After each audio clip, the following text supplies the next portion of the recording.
And good morning, Nigeria. Good morning, Africa. Good morning, world. My name is Barrister Pink Republic, aka the Princess of Imoka2 Anambra State. So you had that Imoka2 Anambra State. So why I'm emphasizing on my village is that Oka, we have 33 villages in Oka. Back in those days, they included Amobia, but I think they've deleted Amobia from the list. They would have been 34 because they don't want to lose. They don't want people to. How will I say? With time, they will not. The word Amobia means these people are strangers that actually came to our land, right? So, so Amobia is just a town. So they just concluded the Egwu Imoka. Please don't mind my phone. That's how they taught me, and that's how what I know. So don't blame me for it. So Egwu Imoka, they just concluded it. If I'm correct, yes. And most people, they are wondering, this Egwu Imoka, what's it all about? What's it all about? So actually, the people of Oka celebrate this festival usually between I believe is April to May. I think they pick a date between those periods, you understand? But it depends on the Oka lunar calendar, right? When you have lunar, it's related to moon. Yes. So and the Oka people, included, they use this festival to honor their deity. So you will notice that as I'm speaking, you see different masquerade being displayed. Each village, they'll come out, dance with their masquerade, they'll unveil new masquerade. Some people create new masquerade.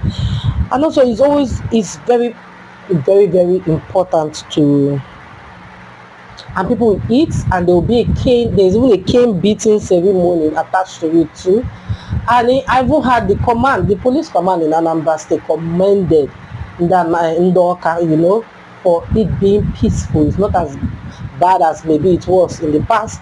I remember when I was small, my father, we traveled together. We were en route to Sokoto because we were supposed to go through Enugu. So my father said, "Oh, let's just stop by," and that was my first time I witnessed the Imoka festival. I was very, very small, but we were heading down to Sokoto.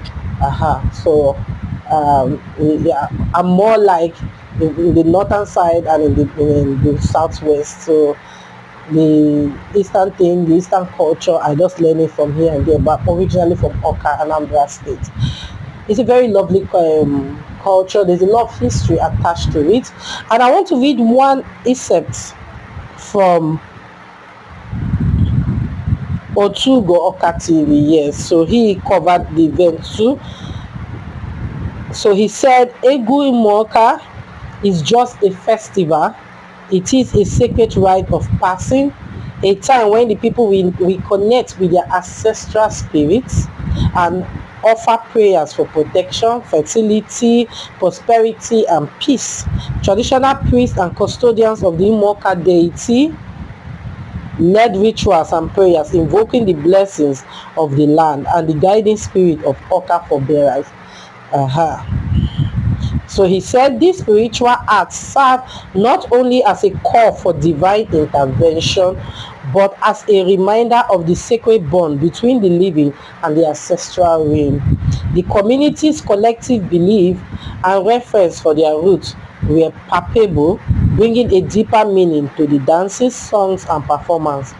So you know that the Oka people, they also serve monkey because there's a story behind it, how the monkeys actually saved the Oka people, the Oka people, when our enemies wanted to attack us. So we have very rich culture, and I'm not seeing a lot of people exploiting our culture, our stories, and our stories, especially in movies and all that.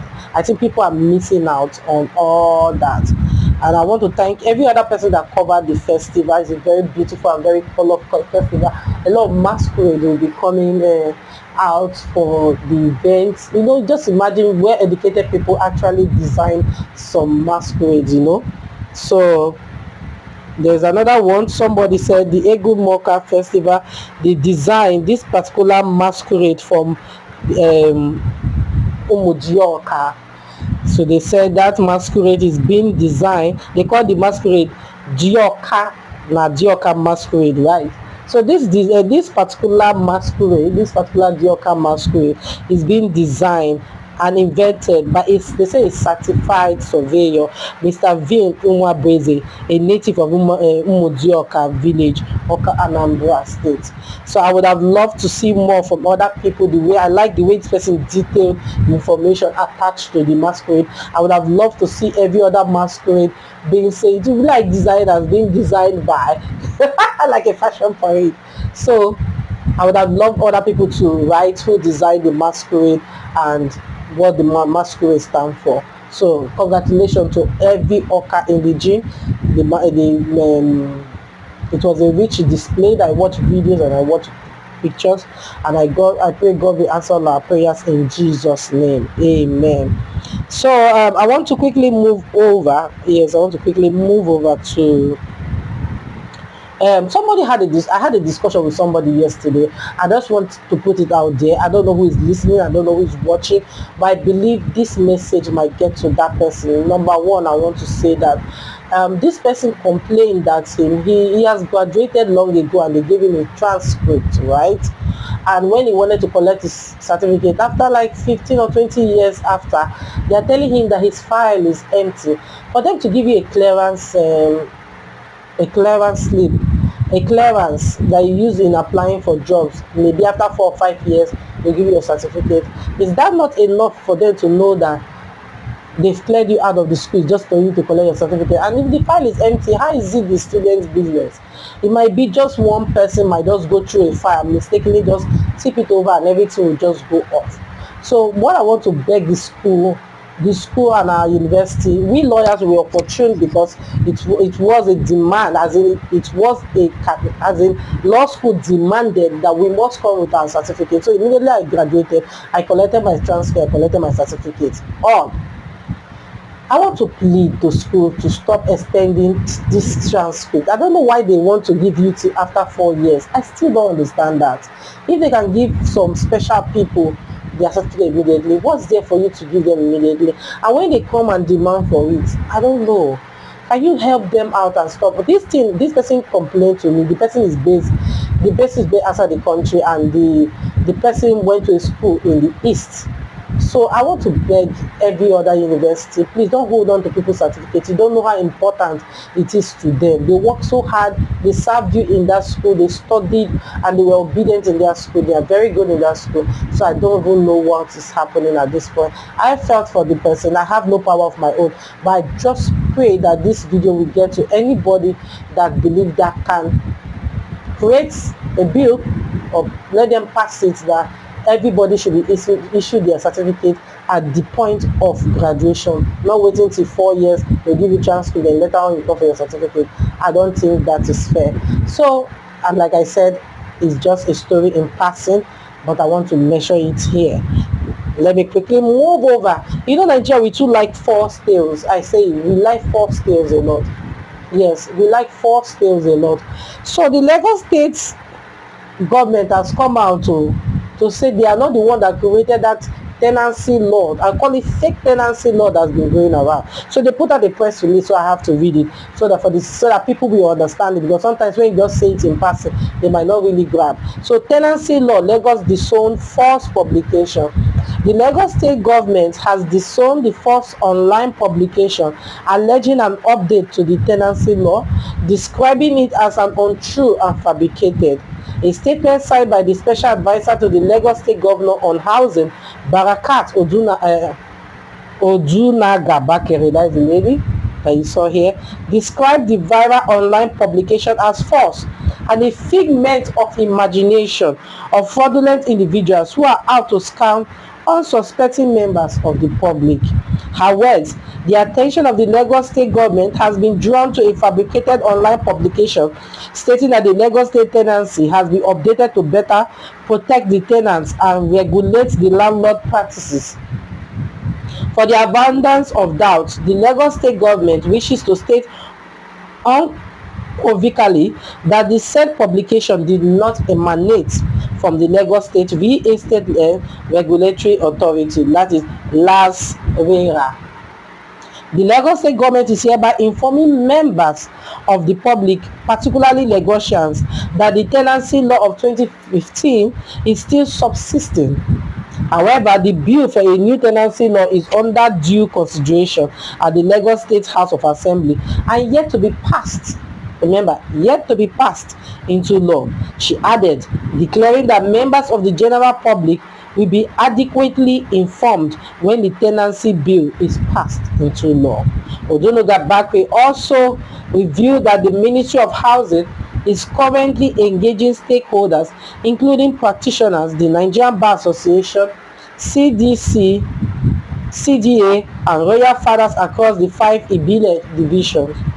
The engagements are focused on discussing the culture of monthly payments and establishing a clear understanding of the process of real estate transaction at all levels. Let me tell you, back in those days, people actually pay monthly.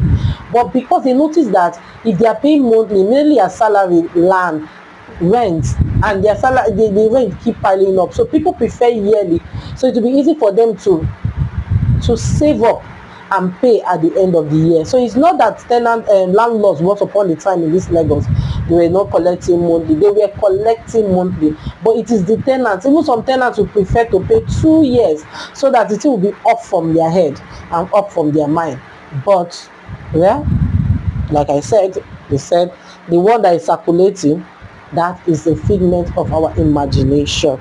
Let me quickly dive into another fake story that is being debunked by actress Adunni, who threatens legal action over alleged fabricated viral statement. So Adunni, award-winning actress Adunni, has denied making a statement about her beauty and popularity hindering her marriage prospects.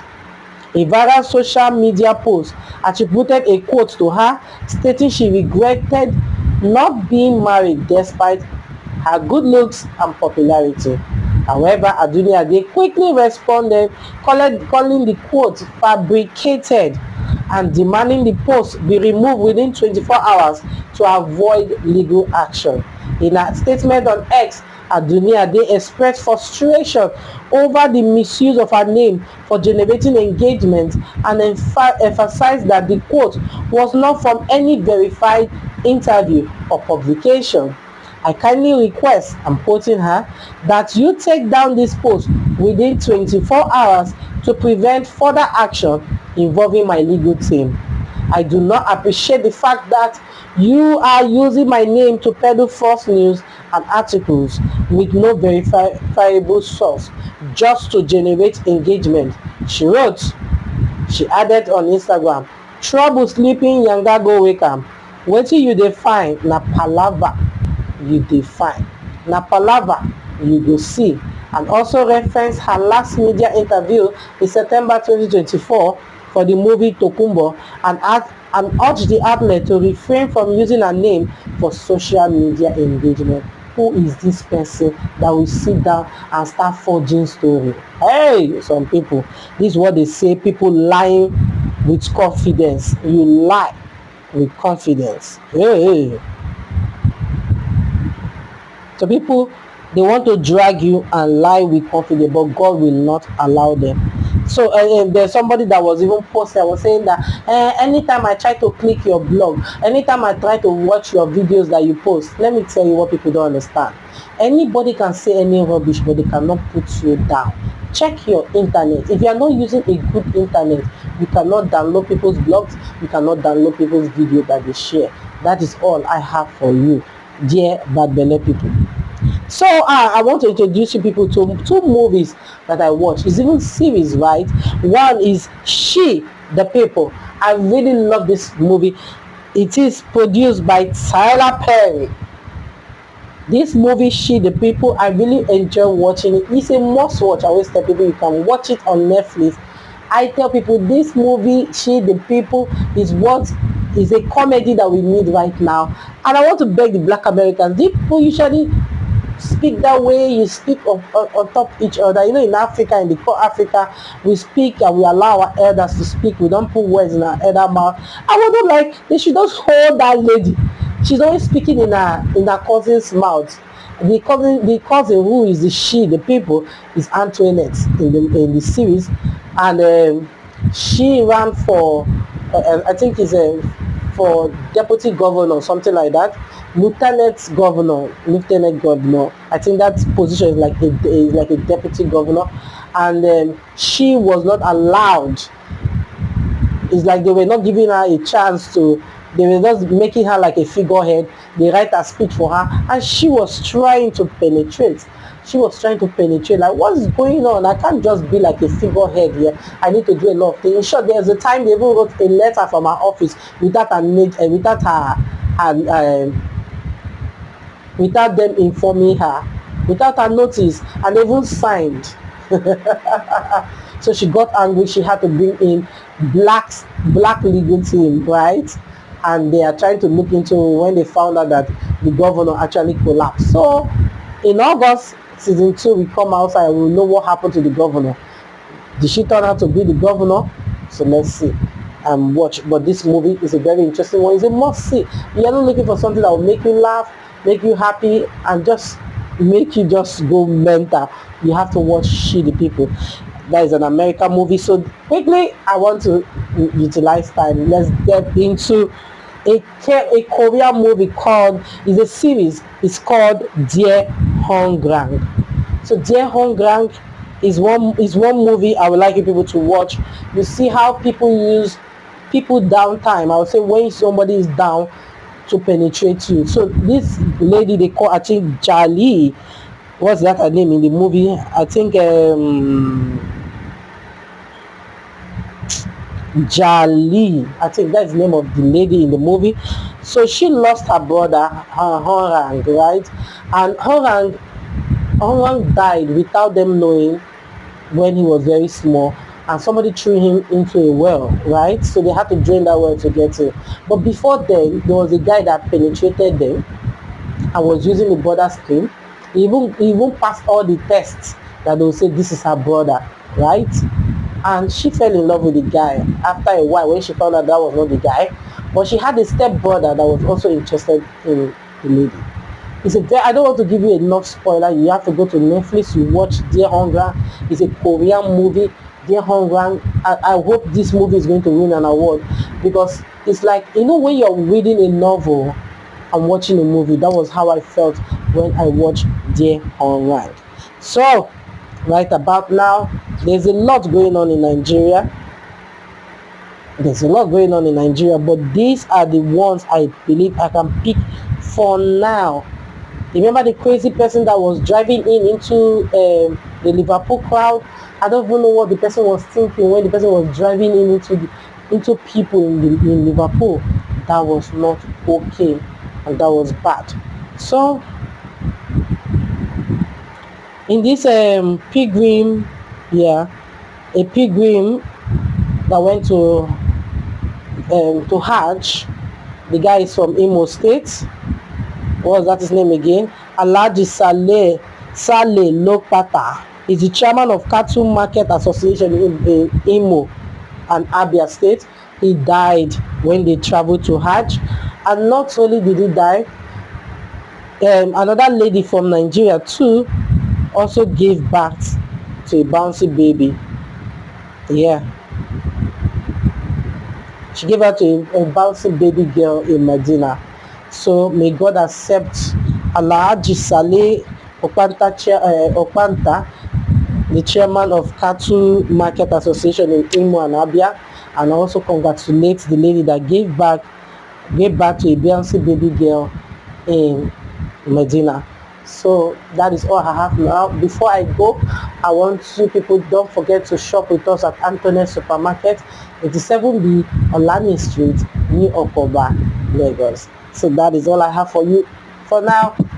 Don't forget to share this video, drop your comment. Bye.